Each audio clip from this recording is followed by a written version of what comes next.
Kingdom trailer అయితే release అయింది. చాలా వెయిట్ చేయించారు కానీ రిలీజ్ అయింది. ట్రైలర్ చూసిన తర్వాత నా ఒపీనియన్ చెప్పాలంటే ట్రైలర్ అయితే బాగుంది గైస్. ట్రైలర్లో ఉన్న ఎలివేషన్స్, ఎమోషన్స్, బీజిఎం అయితే చాలా బాగున్నాయి. ఇంకా ఇన్ డెప్త్లో మాట్లాడుకుందాం. ఫస్ట్ మన ఛానల్ సబ్స్క్రైబ్ చేసుకోండి. ఇంకా ట్రైలర్ విషయానికి వస్తే ఇది ఒక సేవియర్ స్టోరీలా కనబడుతుంది. సేవియర్ స్టోరీ హిట్ అవ్వాలంటే దాంట్లోనే ఎమోషనల్ బాగుండాలి. దీంట్లో కూడా ఎమోషనల్ బాగుంటుంది అనుకున్నా. ఎందుకంటే ట్రైలర్లో చూపించిన అన్నదమ్ముల ఎమోషనల్ అయితే చాలా బాగుంది, కనెక్ట్ అయ్యేలాగా ఉంది. కింగ్డమ్ ఒక సేవియర్ స్టోరీ లాగా అనిపిస్తుంది. ఈ మూవీలో ఖచ్చితంగా ఎమోషనల్స్ అయితే సీక్వెన్సెస్ బాగుండాలి. ఎమోషనల్ సీక్వెన్సెస్ అయితే ఎంత బాగుంటే సినిమా అయితే అంత బాగా ఆడిద్ది. ట్రైలర్లో విజయ్ దేవరకొండ గారు, భాగ్యశ్రీ గారి పేరు అయితే అద్దరిపోయింది. వీళ్ళిద్దరి మధ్యలో సాంగ్స్, డ్యాన్స్ అయితే అద్దరిపోతాయి అనిపిస్తుంది నాకైతే. విజయ్ దేవరకొండ గారు, సత్యదేవ్ గారు యాక్టింగ్ అయితే ఎక్సలెంట్గా ఉంది. వీళ్ళిద్దరి మధ్యలో ఎమోషన్ సీన్స్ అయితే సూపర్ ఉండే అనిపిస్తుంది నాకైతే. ఇంకా ట్రైలర్లో ఉన్న బీజిఎం అయితే అద్దరిపోయింది. బీజిఎం అయితే అనిరుద్ధ్ సూపర్ కొట్టాడు, చించి అవతల పడేశాడు. ఇంకా చూస్తే ఈ సినిమా హిట్ అవ్వకపోతే కొన్నా నాకు కష్టమే అనిపిస్తుంది.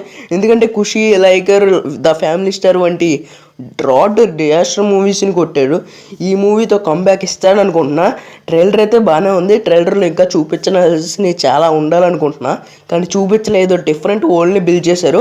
ఆ వరల్డ్లో మనకి చాలా ఎమోషనల్స్ ఉండబోతున్నాయి అనిపిస్తుంది నాకైతే. ఈ మూవీ హిట్ అయితే విజయ్ దేవరకొండ గారికి ఖచ్చితంగా కంబ్యాక్ వస్తుంది. ఈ మూవీ నాకు ఎందుకో హిట్ అయ్యిద్ది అనిపిస్తుంది. ఎమోషనల్స్ అయితే చాలా గట్టిగా ఉన్నాయి. ట్రైలర్ అయితే నాకు నచ్చింది. మీకు ఎలా అనిపించిందో కామెంట్ చేయండి.